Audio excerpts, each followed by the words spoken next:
कन्या संक्रांति बा विश्वकर्मा पूजा जहाँकि 17 सेप्टेम्बर बुधवार दिन पड़िबा पई जाउछि।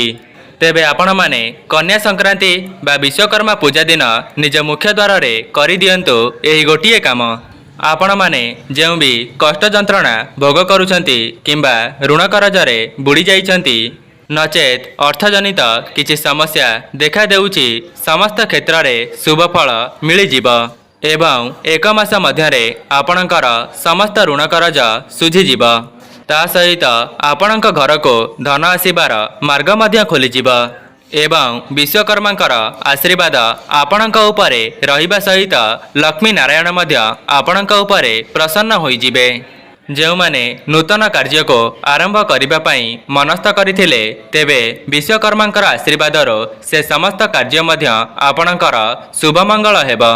दर्शक बंधु आपणक घरर एरुंडी बंधटी हेउछि लक्ष्मी नारायणकर वासस्थान एवं सेही मुख्य द्वार बाटे ही आम घर को ईश्वरंकर आगमन होइथाए। दर्शक बंधु आपणक मुख्य द्वार को माँ लक्ष्मी एवं अलक्ष्मी प्रत्येक दिन आसी थांती एवं आपण माने प्रत्येक दिन करुथिबा कार्य को माँ लक्ष्मी एवं अलक्ष्मी लक्ष्य करिथांती। जो माने यही सब भूल करुथांती सेही घरो माँ लक्ष्मी सदा सर्वदा छाड़ी करी चली जाती। दर्शक बंधु जेमिति कि आपण माने जानिचंती आमे जेउ भली भाबरे कर्म करिबा भगवान सेही भली भाबरे हमकु कर्मर फल देबे। जदि आपण माने पर निंदा पर चर्चा किंबा परर अमंगल चिंता करुचंती तेबे माँ लक्ष्मी आपणक घरे केबे हेले भी वास करिबे नाही। सेथिपाई आपण माने केबे हेले भी अन्य मानकर अमंगल चिंता करिबे नाही। जेमिति कि आपणक पई किए गात खोली थाए सेही गातरे से निजे ही पड़ी थाए।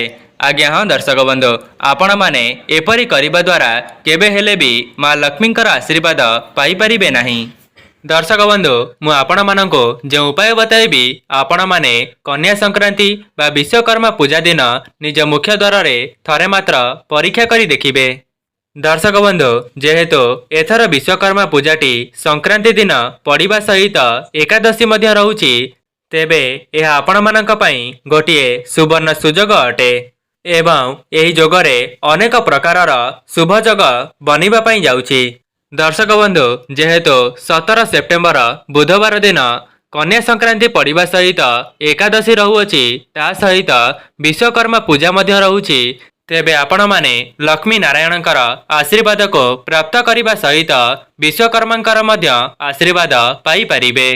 जदि आपण माने कोनोसी नूतन कार्यटी को करिबा पई मनस्थ करिथिले तेबे विश्वकर्मा पूजा ठारू ही सेही कार्यटी को करिबा आरंभ करि दियंतु देखिबे सेथिरे आपणको बहुत शुभ फल प्राप्त हेबो।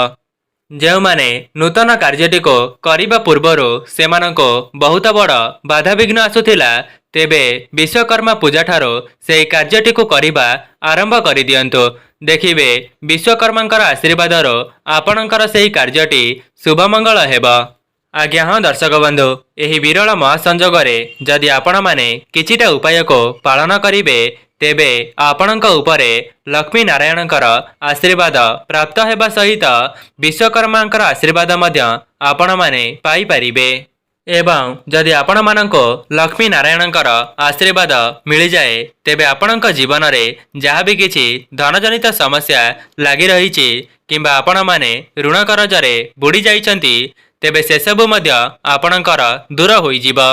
जदि आपण माने पवित्र विश्वकर्मा पूजा दिन एवं कन्या संक्रांति दिन यही उपायटी को करि नेउछंती तेबे आपणक जीवन रे जहाँ भी किछि विघ्न आसुछि किंबा नूतन कार्यटी को आरंभ करिबा पई चाहुचंती तेबे विश्वकर्मांकर आशीर्वादरो एवं लक्ष्मी नारायणकर आशीर्वादरो आपणकर सेही कार्यटी शुभ मंगल हेबो एवं माँ लक्ष्मींकर स्थिरवास आपणक घरे सदा सर्वदा रहिबो। दर्शक बंधु जेहेतु एकादशी मध्य एही गोटिए दिन रे पड़िबा पई जाउछि तेबे श्री विष्णुंकर आशीर्वादरो आपणक घरे जहाँ भी किछि नकारात्मक शक्ति भरी होई रहिथिबो तेबे से सबु मध्य आपणक घरो दूर होइजिबो। दर्शक बंधु आपण माने जेते बेले भी माँ लक्ष्मींकर पूजा करुछंती किंबा माँ लक्ष्मी को प्रसन्न कराइबा पई चेष्टा करुछंती तेबे माँ लक्ष्मी सहित श्री नारायणकर मध्य विशेष भाव में पूजार्चना करिबे। कहीं ना जदि आपण माने माँ लक्ष्मी सहित श्री विष्णु को मध्य प्रसन्न कराइदेवे तेबे आपणक घरे जहाँ भी किछि धनजनित समस्या अछि से सबु एक मास मध्य दूर होइजिब। दर्शक बंधु जेमिति कि आपण माने जानिछंती माँ लक्ष्मी को परिष्कार परिच्छन्न जगटा ही बहुत पसंद होई थाए। सेथिपाई आपण माने निज घरर चतुर्पार्श्व को परिष्कार परिच्छन्न रखिबा सहित निज मन को मध्य पवित्र रखिबे।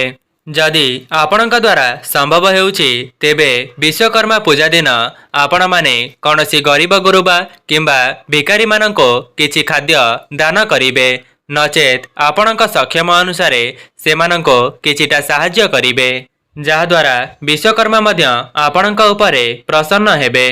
आज्ञा हाँ दर्शक बंधु आपण माने कहा पछरे दौड़ुचंती आपणकर मूल्यवान समय को टंका पछरे ही नष्ट करि देउचंती। जदि आपण माने सेही समय को ईश्वरंकर भक्ति एवं सठिक दिगरे लगाई देबे तेबे आपणक उपरे भगवानंकर आशीर्वाद सदा सर्वदा रहिबो। ता सहित आपणक जीवन में केबे हेले भी दुख कष्ट को देखिबा पाई पाइबे नहीं। सेथिपाई आपण मानक अनुरोध वीडियोटी को शेष पर्यंत निश्चय देखंतु एवं जो उपायटी मु आपण मानक बताइबा पाई जाउछि आपण माने विश्वकर्मा पूजा बा कन्या संक्रांति दिन निज मुख्य द्वार रे थरे मात्र परीक्षा करी देखंतु। दर्शक बंधु मु आपण मानक जो उपाय बताइबी सेथिरे आपणकर टंकाटे मध्य खर्च हेबो नाही बरं आपण माने से उपायटी करिदेबा द्वारा आपणक जीवन को धन आसीबार मार्ग खोलीजिब। ता सहित आपण माने जो भी क्षेत्र रे हाथ देबे सेथिरे आपणको विश्वकर्मांकर आशीर्वाद प्राप्त हेब एवं आपणकर समस्त कार्य शुभमंगल हेब। दर्शक बंधु आपण मानक मनरे प्रश्न आसुथिबो जे एमिति मुख्य द्वार रे कौन करिबा द्वारा आम घर को दुख दारिद्रता प्रवेश करि परिबो नाही एवं आपणक घर को धन आगमनर मार्ग खोलीजिब से विषय रे मु आपण मानको वीडियो आगरे बताइबा पई जाउची। एहा पूर्वर जदि आपण वीडियोटी को लाइक करि नाहंती वीडियोटी को लाइक करी कमेंट बॉक्स रे जय माँ लक्ष्मी जय जगन्नाथ किंबा जय विश्वकर्मा निश्चय लिखि दियंतु एवं चैनल टी रे नुआ थिले चैनल टी को सब्सक्राइब करि दियंतु। दर्शक बंधु आमर सनातन धर्म रे विश्वकर्मा पूजार बहुत अधिक महत्व रही थाए जेहेतु एथर विश्वकर्मा पूजाटी कन्या संक्रांति एवं एकादशी दिन पड़िबा पई जाउछि तेबे अनेक प्रकारर शुभ जोगर संगठन हेउछि। जदि आपण माने विश्वकर्मा पूजा दिन निज मुख्य द्वार रे एही उपायटी करि देउछंती तेबे आपणकर भाग्य संपूर्ण भावरे परिवर्तन होइजिब। एही उपायटी करिबा द्वारा जेउ माने भी नूतन कार्यटी को करिबा पई आरंभ करुथिले सेमाने मध्य सेही क्षेत्र रे विजयी हेबे। ता सहित एही उपायटी करिबा द्वारा लक्ष्मी नारायण मध्य आपणक उपरे प्रसन्न होइथांती एवं एही उपायटी करिबा द्वारा प्रत्येक व्यक्ति तांका जीवन रे उन्नति करि परिबे। चाकरी करुथिले सेमानको चाकरी क्षेत्र रे मध्य किछिटा शुभ फल प्राप्त होई पारे। आपण माने जदि कौनसी कार्यटी को करिबा पई मनस्थ करिथिले किंतु सेथिरे आपणको बाधा विघ्न देखिबा पई मिलुथिला तेबे आगामी दिन मानकरे आपणकर सेही कार्यटी संपूर्ण होइजिब। दर्शक बंधु 17 सेप्टेम्बर कन्या संक्रांति विश्वकर्मा पूजा एवं एकादशी पड़ुथिबा हेतु यह आपण मानक पई गोटिए सुवर्ण सुजोग अटे। जदि आपण माने पवित्र विश्वकर्मा पूजा दिन एही उपायटी को करि देउछंती तेबे विश्वकर्मा सहित लक्ष्मी नारायण मध्य आपणक उपरे प्रसन्न हेबे एवं आपणक परिवारर सदस्य माने तांका जीवन रे बहु मात्रा रे उन्नति करिवे।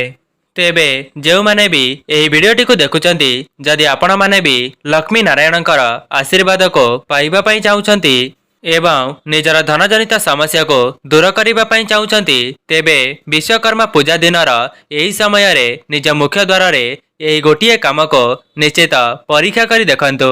दर्शक बंधु आउ गोटिए कथा जो उपायटी मु आपण माननको बताइबा पई जाउची सेथिरे आपणकर टंकाटे मध्य खर्च हेबो नाही किंतु जदि आपण माने से उपायटी को सठिक विधि विधान रे करि नेउछंती तेबे आपणक निकट को धन आसीबार समस्त मार्ग खोली जीव। ତା ସହିତ ଆପଣମାନେ ଯେଉଁ ଋଣ କରଜରେ ବୁଡ଼ି ଯାଇଛନ୍ତି କିମ୍ବା ଧନଜନିତ ସମସ୍ୟାକୁ ସାମ୍ନା କରୁଛନ୍ତି, ତେବେ ଆପଣଙ୍କର ସମସ୍ତ ସମସ୍ୟାଗୁଡ଼ିକ ଖୁବ୍ କମ୍ ସମୟ ମଧ୍ୟରେ ଦୂର ହୋଇଯିବ। ଏବଂ ଯେଉଁମାନେ ନୂତନ ଚାକିରି ପାଇଁ ପ୍ରୟାସ କରୁଛନ୍ତି, ତେବେ ସେମାନଙ୍କୁ ତାଙ୍କ ମନ ମୁତାବକ ଚାକିରି ମଧ୍ୟ ପ୍ରାପ୍ତ ହୋଇପାରେ। ସେଥିପାଇଁ ଆପଣମାନେ ପବିତ୍ର ବିଶ୍ୱକର୍ମା ପୂଜାଟିକୁ ଏମିତିରେ ହାତଛଡ଼ା କରନ୍ତୁ ନାହିଁ। ଦର୍ଶକ ବନ୍ଧୁ, ଆପଣଙ୍କୁ କେବଳ ଆପଣଙ୍କର ମୁଖ୍ୟଦ୍ୱାର ସାମ୍ନାରେ ସେହି ଗୋଟିଏ ଜିନିଷଟିକୁ ଟାଙ୍ଗି ଦେବାର ଅଛି, ଯାହାକୁ କରିଦେବା ଦ୍ୱାରା ଲକ୍ଷ୍ମୀ ନାରାୟଣ ଆପଣଙ୍କ ଉପରେ ସଦାସର୍ବଦା ପ୍ରସନ୍ନ ହୋଇଥାନ୍ତି। ଦର୍ଶକ ବନ୍ଧୁ, ଆପଣମାନେ କୌଣସି ଫଟୋ ହେଉ କିମ୍ବା କାଗଜ ହେଉ ନଚେତ୍ କୌଣସି ରଙ୍ଗରେ ହେଉ ଆପଣମାନେ ଶଙ୍ଖ ଚକ୍ର ଏବଂ ଗଦା ପଦ୍ମର ଗୋଟିଏ ଗୋଟିଏ ଫଟୋକୁ ଅଙ୍କନ କରିବେ। ଯଦି ଆପଣମାନେ ଶଙ୍ଖ ଚକ୍ର ଗଦା ପଦ୍ମର କୌଣସି ଗୋଟିଏ ଫଟୋକୁ ଆଣି ଟଙ୍ଗାଇ ପାରିବେ, ତେବେ ଭଲ କଥା। ନଚେତ୍ ଆପଣଙ୍କର ମୁଖ୍ୟଦ୍ୱାରର ଦୁଇ ପାର୍ଶ୍ୱରେ ଶଙ୍ଖ ଚକ୍ର ଏବଂ ଗଦା ପଦ୍ମର ଦୁଇଟି ଝୋଟିକୁ ମଧ୍ୟ ଅଙ୍କନ କରିପାରିବେ। ଦର୍ଶକ ବନ୍ଧୁ, ଯଦି ଆପଣମାନେ ସେହି ଫଟୋଟିକୁ ପାଇପାରୁନାହାନ୍ତି, ତେବେ ନିଜ ମୁଖ୍ୟଦ୍ୱାରର ଦୁଇ ପାର୍ଶ୍ୱରେ ଏହି ଦୁଇଟି ଝୋଟିଟିକୁ ଅଙ୍କନ କରିବେ। ଯଦି ଆପଣମାନେ ଏହାକୁ ପ୍ରତିଦିନ କରିବେ, ତେବେ ଏହା ତ ଆହୁରି ଭଲ। ଯଦି ବ୍ୟସ୍ତବହୁଳ ସମୟ ମଧ୍ୟରେ ଆପଣଙ୍କ ଦ୍ୱାରା କରିବା ସମ୍ଭବ ହେଉନାହିଁ, ତେବେ ପବିତ୍ର ବିଶ୍ୱକର୍ମା ପୂଜା ଦିନ ନିଜ ମୁଖ୍ୟଦ୍ୱାରରେ ଥରେ ମାତ୍ର ନିଶ୍ଚୟ କରନ୍ତୁ। ଦେଖିବେ ବିଶ୍ୱକର୍ମାଙ୍କର ଆଶୀର୍ବାଦରୁ ଆପଣଙ୍କର ସମସ୍ତ କାର୍ଯ୍ୟ ସଫଳ ହେବା ସହିତ ଲକ୍ଷ୍ମୀ ନାରାୟଣଙ୍କର ଆଶୀର୍ବାଦ ମଧ୍ୟ ଆପଣଙ୍କ ଉପରେ ସଦାସର୍ବଦା ରହିବ। ଦର୍ଶକ ବନ୍ଧୁ, ଏମିତି ବି କିଛି ଲୋକ ଅଛନ୍ତି ଯେଉଁମାନେ ନୂତନ ଘରକୁ ନିର୍ମାଣ କରିବା ପାଇଁ ଏହି ଉପାୟଟିର ପାଳନ କରିଥାନ୍ତି। ଆଜ୍ଞା ହଁ ଦର୍ଶକ ବନ୍ଧୁ, ବିଶ୍ୱକର୍ମାଙ୍କର ଆଶୀର୍ବାଦ ରହିବା ଦ୍ୱାରା ଆପଣମାନେ ନୂତନ ଗୃହକୁ ମଧ୍ୟ ନିର୍ମାଣ କରିପାରିବେ। ଆପଣମାନେ ଦେଖିଥିବେ ଯେଉଁ ଘରର ମୁଖ୍ୟଦ୍ୱାର ସାମ୍ନାରେ ଶଙ୍ଖ ଚକ୍ର ଏବଂ ଗଦା ପଦ୍ମର ରଙ୍ଗୋଲି କିମ୍ବା ଝୋଟି ପଡ଼ିଥାଏ, ସେହି ଘରେ କେବେ ହେଲେ ବି ଧନଜନିତ ସମସ୍ୟା ଦେଖାଦେଇ ନଥାଏ, ଯାହାକି ସେମାନଙ୍କ ଘରର ପ୍ରତ୍ୟେକ ସଦସ୍ୟମାନେ ନିଜ ଜୀବନରେ ବହୁତ ଉନ୍ନତି କରିଥାନ୍ତି। ଯଦି ଆପଣମାନେ କୌଣସି ନୂତନ କାର୍ଯ୍ୟକୁ ଯିବା ସମୟରେ ଏହାର ଦର୍ଶନ ମଧ୍ୟ କରିଦିଅନ୍ତି, ତେବେ ଆପଣଙ୍କର ସେହି କାର୍ଯ୍ୟଟି ଶୁଭମଙ୍ଗଳ ହୋଇଥାଏ। ସେଥିପାଇଁ ଯେଉଁମାନେ ବି ଏହି ଭିଡ଼ିଓଟିକୁ ଦେଖୁଛନ୍ତି, ସେମାନଙ୍କ ଜୀବନରେ ଉନ୍ନତି ପାଇଁ ଥରେ ମାତ୍ର ଏହାର ପରୀକ୍ଷା କରି ଦେଖିବେ। ଦର୍ଶକ ବନ୍ଧୁ, ଏମିତି ବି କିଛି ଲୋକ ଅଛନ୍ତି ଯେଉଁମାନେ କଠିନ ପରିଶ୍ରମ କରିବା ପରେ ବି ସେମାନଙ୍କୁ ସେମାନଙ୍କର ପରିଶ୍ରମର ମୂଲ୍ୟ ମିଳିପାରୁନାହିଁ। ସେଥିପାଇଁ ସେମାନଙ୍କ ଘରେ କଳି ଝଗଡ଼ା ମନ ମତାନ୍ତର ଦେଖାଦେଉଛି। ସେମାନେ ସେମାନଙ୍କ ମନ ଭିତରେ ଅନେକ ପ୍ରକାରର ନକାରାତ୍ମକ ଚିନ୍ତାଧାରାକୁ ଭରି ନେଇଥାନ୍ତି। ସେମାନେ ନିଜେ ଦୁଃଖ କଷ୍ଟରେ ରହିବା ସହିତ ସେମାନଙ୍କ ପରିବାରଟି ମଧ୍ୟ ଦୁଃଖ କଷ୍ଟରେ ନିଜର ଜୀବନଟିକୁ ଅତିବାହିତ କରିଥାନ୍ତି। ଦର୍ଶକ ବନ୍ଧୁ, ମୁଁ ଆପଣମାନଙ୍କୁ ଭିଡ଼ିଓର ଆଗରେ ଗୋଟିଏ ବିଶେଷ ଉପାୟ ବିଷୟରେ ବତାଇବା ପାଇଁ ଯାଉଛି। ସେଥିପାଇଁ ଯେଉଁମାନେ ବି ଭିଡ଼ିଓଟିକୁ ଏପର୍ଯ୍ୟନ୍ତ ଦେଖୁଛନ୍ତି, ଶେଷ ପର୍ଯ୍ୟନ୍ତ ନିଶ୍ଚୟ ଦେଖନ୍ତୁ। ଭିଡ଼ିଓର ଶେଷରେ ମୁଁ ଆପଣମାନଙ୍କୁ ଧନ ପ୍ରାପ୍ତିର ବିଶେଷ ଉପାୟ ବିଷୟରେ ବତାଇବା ପାଇଁ ଯାଉଛି। ଦର୍ଶକ ବନ୍ଧୁ, ଯଦି ଆପଣମାନେ କୌଣସି ଭଗବାନଙ୍କର ମୂର୍ତ୍ତି ହେଉ କିମ୍ବା ଫଟୋଟିକୁ ଆପଣଙ୍କ ଘରକୁ ଆଣିବା ପାଇଁ ଚେଷ୍ଟା କରୁଥିଲେ, କିନ୍ତୁ ଆପଣମାନେ ସେପରି କରିପାରୁନଥିଲେ, ତେବେ ବିଶ୍ୱକର୍ମା ପୂଜାଠାରୁ ଆପଣମାନେ ସେହି ମୂର୍ତ୍ତିକୁ ନିଜ ଘରକୁ ଆଣିପାରିବେ। ତା ସହିତ ଯଦି ଆପଣମାନେ ବି ଲକ୍ଷ୍ମୀ ନାରାୟଣଙ୍କର ବିଶେଷ ଆଶୀର୍ବାଦକୁ ପାଇବା ପାଇଁ ଚାହୁଁଛନ୍ତି, ତେବେ ବିଶ୍ୱକର୍ମା ପୂଜା ଦିନ ନିଜ ଘରର ଏହି ତିନୋଟି ଜାଗାରେ ତିନୋଟି ଦୀପକୁ ନିଶ୍ଚିତ ଭାବରେ ପ୍ରଜ୍ୱଳନ କରନ୍ତୁ। ଆଜ୍ଞା ହଁ ଦର୍ଶକ ବନ୍ଧୁ, ଯଦି ଆପଣମାନେ ବିଶେଷ ଦିନମାନଙ୍କରେ କିଛିଟା ଉପାୟକୁ ପାଳନ କରୁଛନ୍ତି, ତେବେ ଆପଣଙ୍କ ପରିବାରର ହିଁ ଉନ୍ନତି ହେବ। ସବୁଠୁ ପ୍ରଥମେ ବିଶ୍ୱକର୍ମା ପୂଜା ଦିନ ନିଜ ମୁଖ୍ୟଦ୍ୱାରରେ ଦୁଇଟି ସ୍ୱସ୍ତିକ ଅଙ୍କନ କରିବେ ଏବଂ ସେହି ସ୍ୱସ୍ତିକ ତଳେ ଶୁଭ ଏବଂ ଲାଭକୁ ଲେଖିଦେବେ। ଦର୍ଶକ ବନ୍ଧୁ, ଆପଣମାନେ ସେହି ସ୍ୱସ୍ତିକଟିକୁ ହଳଦୀ ଦ୍ୱାରା ହିଁ ଅଙ୍କନ କରିବେ, ଯାହାଦ୍ୱାରା ଆପଣଙ୍କ ଘରକୁ ଦେବାଦେବୀଙ୍କର ଆଗମନ ହେବ। ଦର୍ଶକ ବନ୍ଧୁ, ଏବେ ଆସନ୍ତୁ ଜାଣିବା ଆପଣମାନେ ବିଶ୍ୱକର୍ମା ପୂଜା ଦିନ ନିଜ ଘରର ଏମିତି କେଉଁ ଜାଗାରେ ଦୀପକୁ ଲଗାଇବା ଦ୍ୱାରା ଲକ୍ଷ୍ମୀ ନାରାୟଣଙ୍କର ଆଶୀର୍ବାଦକୁ ଆପଣମାନେ ପାଇପାରିବେ। ପ୍ରଥମେ ଆପଣମାନେ ନିଜ ରୋଷେଇ ଘରେ ଗୋଟିଏ ଦୀପକୁ ପ୍ରଜ୍ୱଳନ କରିବେ। ଯେମିତିକି ଆପଣମାନେ ଜାଣିଛନ୍ତି ମା ଲକ୍ଷ୍ମୀଙ୍କୁ ଅନ୍ନପୂର୍ଣ୍ଣା ବୋଲି କୁହାଯାଇଥାଏ ଏବଂ ମା ଅନ୍ନପୂର୍ଣ୍ଣା ଆପଣଙ୍କ ରୋଷେଇ ଘରେ ହିଁ ବାସ କରିଥାନ୍ତି। ଏବଂ ଦ୍ୱିତୀୟ ଦୀପଟିକୁ ଆପଣମାନେ ନିଜ ଘରର ତୁଳସୀ ଚଉରା ମୂଳେ ଦୀପଟିକୁ ଲଗାଇ ପାରିବେ, ଯାହାଦ୍ୱାରା ଲକ୍ଷ୍ମୀ ନାରାୟଣ ଆପଣଙ୍କ ଘରେ ସ୍ଥିର ଭାବରେ ବାସ କରିବେ। ଦର୍ଶକ ବନ୍ଧୁ, ଏବେ ଆସନ୍ତୁ ଜାଣିବା ତୃତୀୟ ଜାଗା ବିଷୟରେ। ତୃତୀୟ ଜାଗାଟି ହେଉଛି ଆପଣଙ୍କ ଘରର ପୂଜା ଘର। ଦର୍ଶକ ବନ୍ଧୁ, ଆପଣମାନେ ଯେତେବେଳେ ବି ନିଜ ଠାକୁର ଘରେ ଦୀପଟିକୁ ଲଗାଉଛନ୍ତି, ସେହି ଦୀପଟିର ମୁଖଟିକୁ ଆପଣମାନେ ଉତ୍ତର ଦିଗକୁ ରଖି ପ୍ରଜ୍ୱଳନ କରିବେ, ଯାହାଦ୍ୱାରା ଆପଣଙ୍କ ଘରକୁ ସକାରାତ୍ମକ ଶକ୍ତିର ଆଗମନ ହେବ। ଦର୍ଶକ ବନ୍ଧୁ, ମୁଁ ଆପଣମାନଙ୍କୁ ଯେଉଁ ସବୁ ଉପାୟ କହି ରଖିଲି, ଆପଣମାନେ ନିଜ ଜୀବନରେ ଉନ୍ନତି କରିବା ପାଇଁ ବିଶ୍ୱକର୍ମା ପୂଜା ଦିନ ଥରେ ମାତ୍ର ପରୀକ୍ଷା କରି ଦେଖନ୍ତୁ ଏବଂ ଏହାର ପରିଣାମ ଆପଣମାନଙ୍କୁ 1 ମାସ ମଧ୍ୟରେ ହିଁ ଜଣାପଡ଼ିଯିବ। ଦର୍ଶକ ବନ୍ଧୁ, ଆଉ ଗୋଟିଏ କଥା, ଯଦି ଆପଣମାନେ ଏହି ସମସ୍ତ ନିୟମକୁ ସମ୍ପୂର୍ଣ୍ଣ ନିଷ୍ଠା ଏବଂ ଭକ୍ତିର ସହିତ ପାଳନ କରୁଛନ୍ତି, ତେବେ ଆପଣଙ୍କ ଜୀବନରେ ଯାହା ବି କିଛି କଷ୍ଟ ସମସ୍ୟା ଲାଗି ରହିଛି, ସେସବୁ ଖୁବ୍ କମ୍ ସମୟ ମଧ୍ୟରେ ଦୂର ହୋଇଯିବ। ଏବଂ ଯଦି ଆପଣମାନେ ଏହି ଉପାୟଟିକୁ ଅବିଶ୍ୱାସର ସହିତ କିମ୍ବା ସନ୍ଦେହର ସହିତ ପାଳନ କରିବେ, ତେବେ ଆପଣମାନେ ଯେତେ ଚେଷ୍ଟା କରିଲେ ମଧ୍ୟ ଏଥିରୁ ଆପଣଙ୍କୁ ଶୁଭଫଳ ମିଳିପାରିବ ନାହିଁ। ସେଥିପାଇଁ ଆପଣମାନେ ଏହି ସମସ୍ତ ଉପାୟଗୁଡ଼ିକୁ ସମ୍ପୂର୍ଣ୍ଣ ନିଷ୍ଠା ଏବଂ ନିଃସନ୍ଦେହରେ କରିବା ପାଇଁ ଚେଷ୍ଟା କରନ୍ତୁ।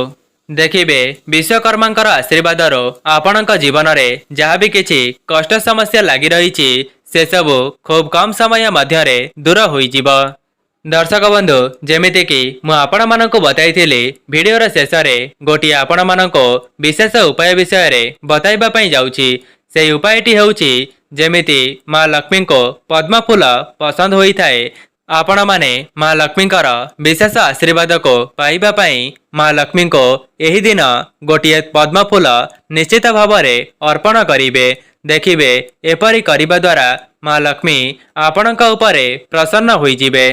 ତେବେ ଦର୍ଶକ ବନ୍ଧୁ, ଯଦି ଆପଣମାନଙ୍କୁ ଭିଡ଼ିଓଟି ଭଲ ଲାଗିଥାଏ, ଭିଡ଼ିଓଟିକୁ ଲାଇକ୍ କରି କମେଣ୍ଟ ବକ୍ସରେ ଜୟ ମା ଲକ୍ଷ୍ମୀ, ଜୟ ଜଗନ୍ନାଥ ଏବଂ ଜୟ ବିଶ୍ୱକର୍ମା ଅବଶ୍ୟ ଲେଖିଦିଅନ୍ତୁ।